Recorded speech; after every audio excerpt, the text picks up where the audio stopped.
A primeira questão diz o seguinte: ao jogar um dado, qual a probabilidade de obtermos um número ímpar voltado para cima? Bom, a gente já viu que a probabilidade de um evento acontecer se chama P de E, que é a probabilidade desse evento acontecer, em que P de E é igual ao número de chances desse evento acontecer sobre o espaço amostral, que é o N de S. Bom, o nosso espaço amostral, como se trata de um dado, o dado tem 6 faces. Então, o nosso N de S, que é o espaço amostral, é um conjunto que possui 6 elementos, que vai do número 1 até o número 6. Certo? Bom, e quais são as possibilidades que nós temos para esse evento acontecer? Nós queremos um número ímpar, certo? Quantos números ímpares a gente tem entre 1 e 6?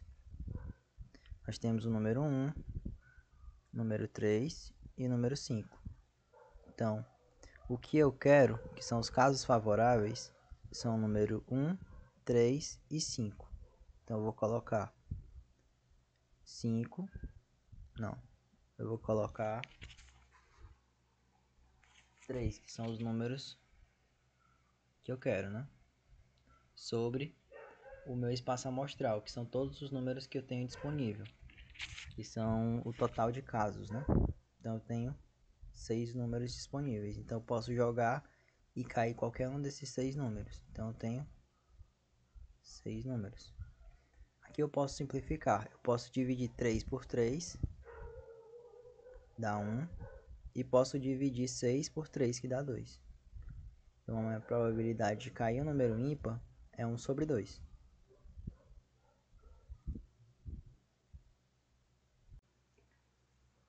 Bom, na segunda questão, nós temos o seguinte: se lançarmos uma moeda, qual a probabilidade do lado cara ficar voltado para cima? Bom, para facilitar a nomenclatura, a gente usa o K, que representa a coroa, e o C, que representa o cara. Isso é só para destacar porque ambos começam com a letra C, então a gente tem que diferenciar o coroa da cara, né? Então, quando a gente lança uma moeda, a gente só tem duas faces que ela pode cair, ou a face coroa ou a face cara. Então, como é que a gente vai calcular o nosso espaço amostral? Nosso N de S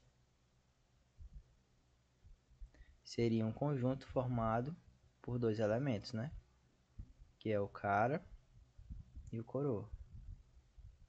Então, meu espaço amostral possui dois elementos.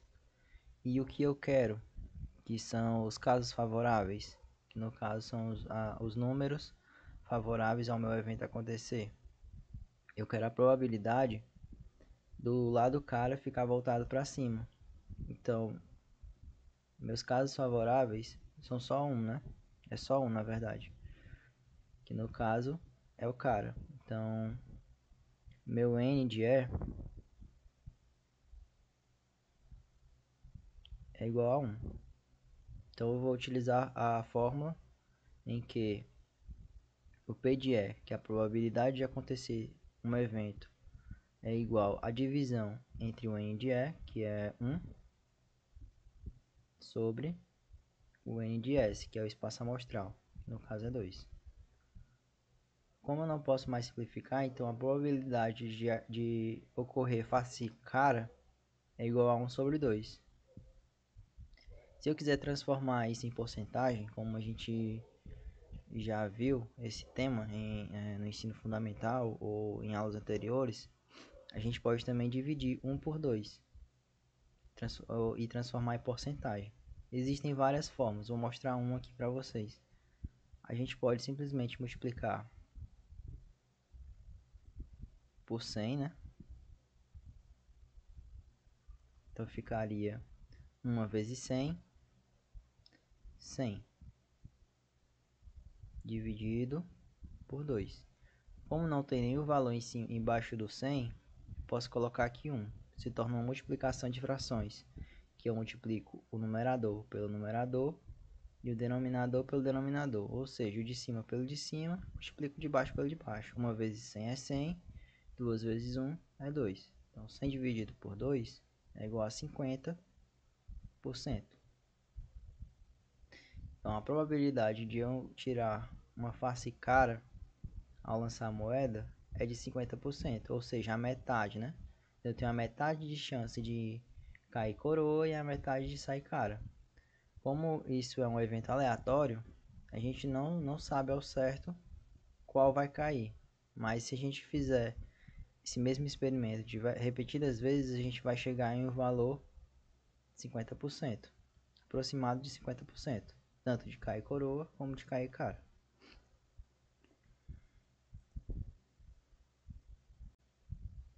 A questão número 3 diz o seguinte: um saco contém 8 bolas idênticas, mas com cores diferentes, sendo 3 bolas azuis, 4 bolas vermelhas e uma bola amarela. Retira-se ao acaso uma bola. Qual a probabilidade da bola retirada ser azul? Agora nós temos um espaço amostral que contém 8 bolas. Então, nosso espaço amostral, que é o N de S, ele é igual a 8, né?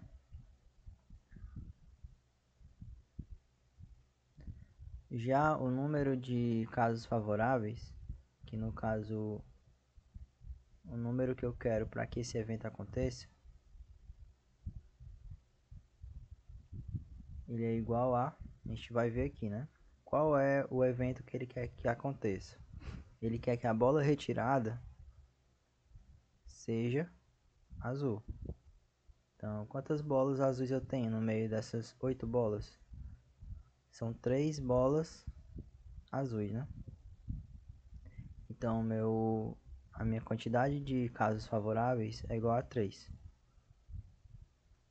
Certo, agora eu posso aplicar a fórmula de divisão. Probabilidade de acontecer um evento é igual ao número de casos favoráveis dividido pelo espaço amostral. Nesse caso, a gente vai dividir 3 por 8. Não tem mais como a gente simplificar, então vai ficar esse mesmo valor, essa fração, 3 dividido por 8. Para responder a quarta questão, a gente primeiramente tem que saber o conceito de número primo. Então, o número primo é um número que só pode ser dividido por 1 e por ele mesmo. No caso, os números primos são os casos favoráveis para a ocorrência desse meu evento, né? Então, qual a probabilidade de um número escolhido ser o número primo? Então, ele é o nosso NDE, que são nossos casos favoráveis para o acontecimento do evento. Nós temos que os números primos são aqueles que só podem ser divididos por 1 e por ele mesmo. Então, nós temos o 2 como número primo. O 2 é o único número par que é primo. Em seguida, a gente tem o número 3. 3 só pode ser dividido por 3 e por 1. O número 4 ele pode ser dividido por 2 e por 1 e por ele mesmo. Então, o número 4 não é primo. Temos agora o número 5. Só pode ser dividido por 1 e por ele mesmo. O 7. O 11. O 13. O 17. O 19. Então, a gente quer somente do número 1 até o número 20. Então, a gente para aqui no 19. Então, quantos são os meus casos favoráveis? Temos 1, 2, 3, 4, 5, 6, 7, 8. Então, os casos favoráveis é igual a 8. E qual é o nosso espaço amostral? A gente tem os números entre 1 e 20. E ele diz inclusive. Então, quer dizer que a gente tem que incluir o número 1 e o número 20. Então a gente vem... Quantos números nós temos entre contando com 1 e com o 20? Nós temos que nosso espaço amostral, que é o n de S, ele é igual a 20, né? Que são os números que vão de 1 até 20. No caso, para a gente calcular a probabilidade desse evento acontecer, vai ser igual a 8 dividido por 20. A gente pode simplificar dividindo aqui por 4 e o 20 por 4. Sempre a gente tem que dividir por números iguais. A gente não pode dividir por números diferentes. Se não der para dividir, permanece o mesmo valor da fração. Se der para dividir, a gente divide. 8 dividido por 4 é 2. E 20 dividido por 4 é igual a 5. Então, nossa resposta é 2 sobre 5. Na questão número 5, a gente tem o seguinte. Uma urna contém 50 bolas numeradas de 1 a 50. Retire-se uma bola ao acaso. Na letra A a gente tem: qual a probabilidade de ser um número múltiplo de 15? Então, para a gente ver os nossos casos favoráveis, a gente primeiro vai ter que calcular quem são os múltiplos de 15. Então, quem seriam os múltiplos de 15? São aqueles números que eu, multiplicando por 15, vou obter determinados valores, né? Então, se eu multiplicar 15 por 1, eu vou obter o próprio 15. 15 vezes 2, 30. 15 vezes 3, 45. Bom, nós estamos limitados aqui até o número 50. Só tem bolas numeradas de 1 a 50. O próximo número seria 60. Como 60 não está entre 1 e 50, a gente não vai incluir aqui. E qual é o nosso espaço amostral? O espaço amostral são todas as opções que eu tenho disponíveis, né? Que é o total de casos. Tenho bolas numeradas de 1 a 50. Então, meu espaço amostral é igual a 50. Então, a probabilidade de acontecimento desse evento vai ser igual a 3 sobre 50. Como eu não posso simplificar esse valor, a gente vai deixar a fração dessa forma: 3 dividido por 50. Então, a probabilidade de eu retirar uma bola que seja múltipla de 15 é de 3 sobre 50. Letra B. Qual a probabilidade de ser um múltiplo de 12? Então, a gente vai calcular agora, para saber os nossos eventos favoráveis, vamos calcular os múltiplos de 12, que é o próprio 12, o 24, 36, 48. Novamente, estamos limitados até o número 50. No caso, a gente tem 12 vezes 1, 24 vezes 2, 12 vezes 1, 12 vezes 2, que é 24, 12 vezes 3, que é 36, e 12 vezes 4, que é 48. Então, nosso número de eventos favoráveis é igual a 4. E o nosso espaço amostral continua sendo o mesmo, 50. Então, qual é a probabilidade desse evento acontecer? Vai ser igual a 4 dividido por 50. A gente pode simplificar aqui dividindo por 2 e dividindo por 2. 4 dividido por 2 é 2 e 50 dividido por 2 é 25. Não tem como a gente simplificar mais, porque 25 é um número ímpar. E 2 só pode ser dividido por 2. Números ímpares não dá para dividir por 2. Então a gente vai parar aqui. 2 dividido para 25.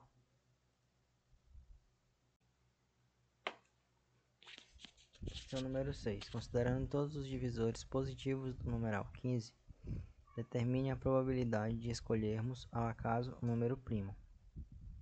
Inicialmente a gente vai definir nosso espaço amostral, que é o n de E.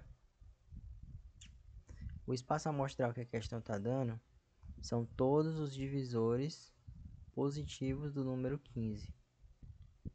quem são os divisores positivos do número 15?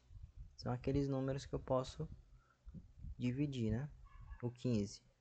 Então, 15 dividido por 1 é igual a 15. Então, 1 é um divisor.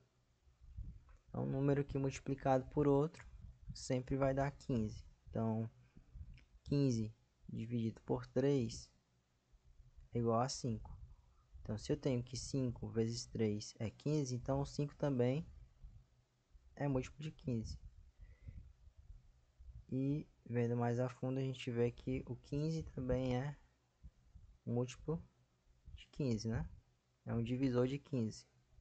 Porque 15 vezes 1 é igual a 15. Então, o 15 divide 15. 15 dividido por 15 é igual a 1. Então, esse é o meu espaço amostral. Então, tenho 4 numerais. No meu número de eventos possíveis, é o que a questão está solicitando, que seria a retirada de um número primo. Determine a probabilidade de escolhermos ao acaso um número primo.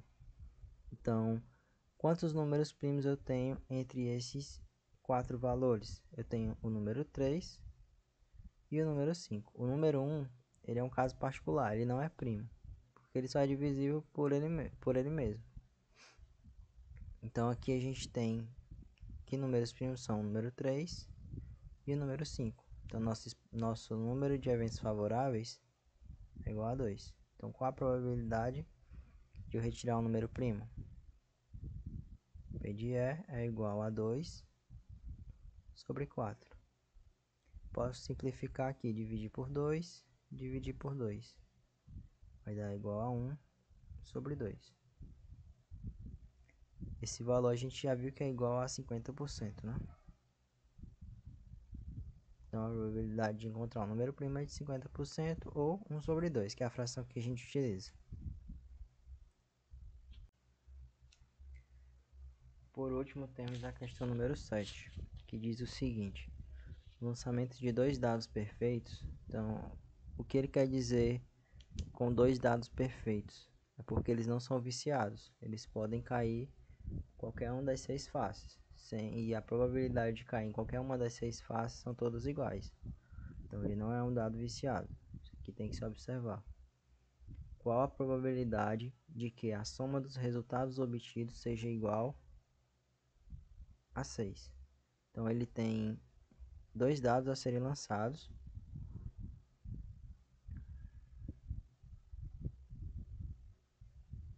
Então, vai ser feito o lançamento de dois dados ao mesmo tempo. E ele quer que a soma da face voltada para cima seja sempre igual a 6. Então, a gente vai ver aqui quais são as possibilidades que eu tenho dessa soma ser igual a 6, que é, no caso, o meu número de eventos favoráveis, né? A gente tem que pode dar uma combinação de 1 e 5, que dá 6. 2 e 4. 3 e 3.